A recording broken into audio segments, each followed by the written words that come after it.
en direct de la 3e édition du festival Valorcine dans le cadre de notre émission Radio des Villages. J'en profite pour remercier la communauté des communes de la vallée de Chamonix sans qui rien ne serait possible sur ce projet, et Kirstine qui est à mes côtés, femme de l'ombre, car c'est grâce à elle que vous pouvez nous entendre en direct depuis le festival. Alors merci.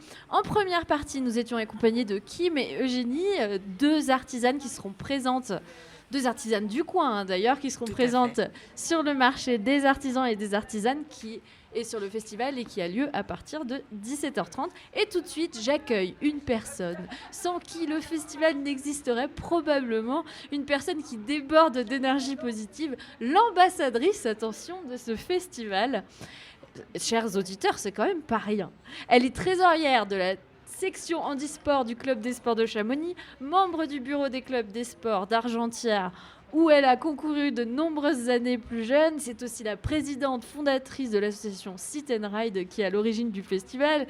Une athlète au palmarès riche et varié, championne d'Europe de slalom, vice-championne en géant en ski, championne de France en ski, et j'en passe. Vous l'aurez pour certains et certaines reconnu, je suis avec Mej Bidot. Elle est avec nous. Bonjour Mej.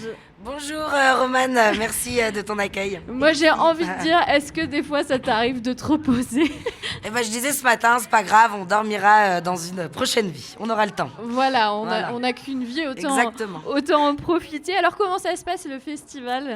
Eh ben écoute, jusqu'ici tout va bien, on a eu de la pluie ce matin un petit peu là, mais on voit que ça n'a pas du tout refroidi nos participants du VTT. Donc on est ravis, je crois que la première boucle a été quand même un peu mouillée. Et puis derrière, là, on a le soleil depuis cet après-midi, donc c'est génial, c'est parfait. Et là, il y en a qui sont encore en train de faire du VTT dans la montagne ou... Tout à fait, bah là, on les voit, là, ils arrivent un par un. Au Donc on a eu les premiers musculaires, les premières filles.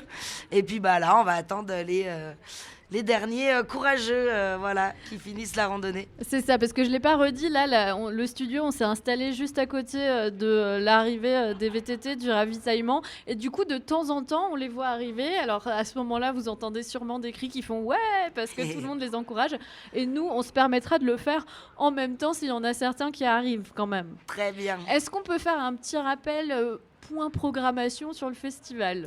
Oui, tout à fait. Alors, donc on est super ravis là on a une belle programmation cette année. Pour l'ouverture, donc nous avons Nati Sauvage, voilà, un groupe originaire de Chamonix qui a été fondé par De Valorcin.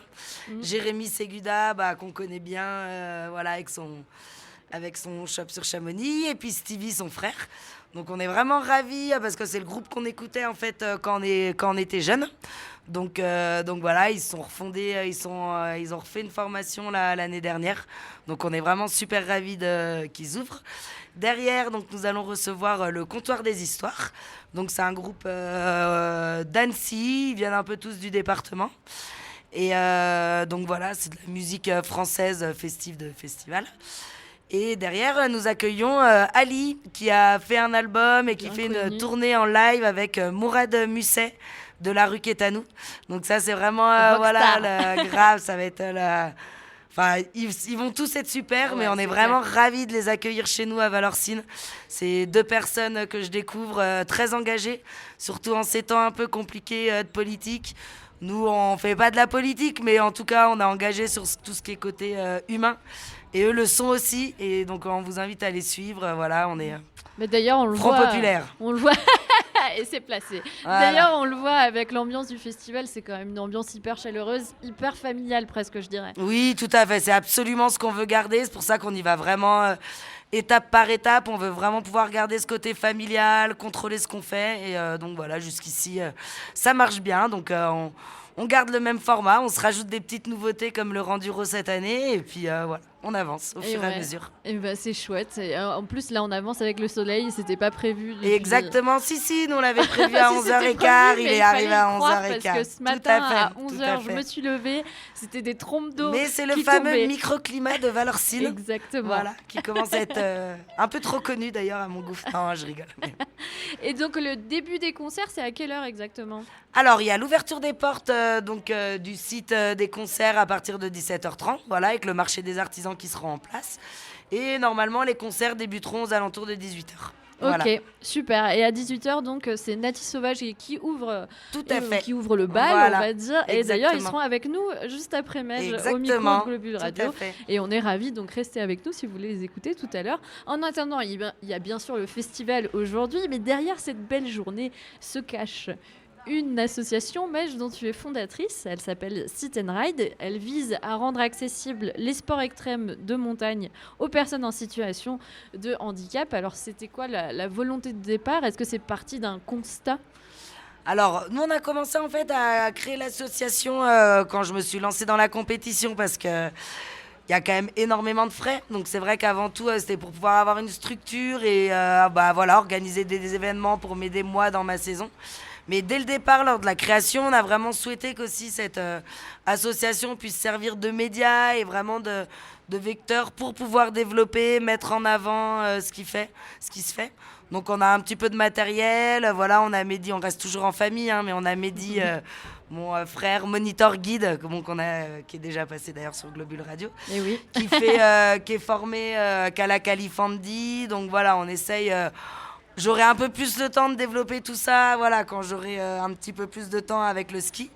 Mais on a du matériel et aussi voilà de prêt où voilà, on peut faire des cours de ski, on peut vous trouver aussi du parapente ou même ne serait-ce que réorienter en fait. Moi, il y a beaucoup de gens, notre numéro est dans les répertoires, il y a beaucoup de gens qui m'appellent pour me demander les informations, quel est le plus pratique ou des randonnées accessibles, où on peut se balader en fauteuil.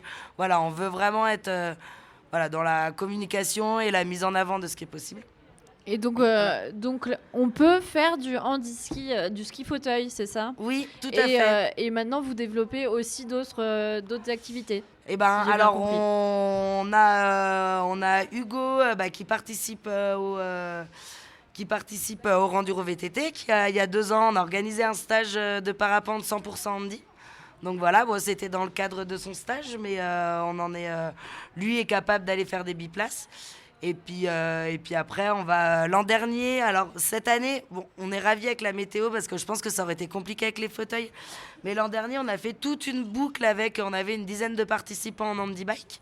Là, vu qu'on a un peu changé, augmenté le format de la course valide, on a préféré prendre notre temps. Mais on en reparle déjà depuis 3 jours. D'ici l'année prochaine, on va avoir une belle boucle accessible à l'handi-bike.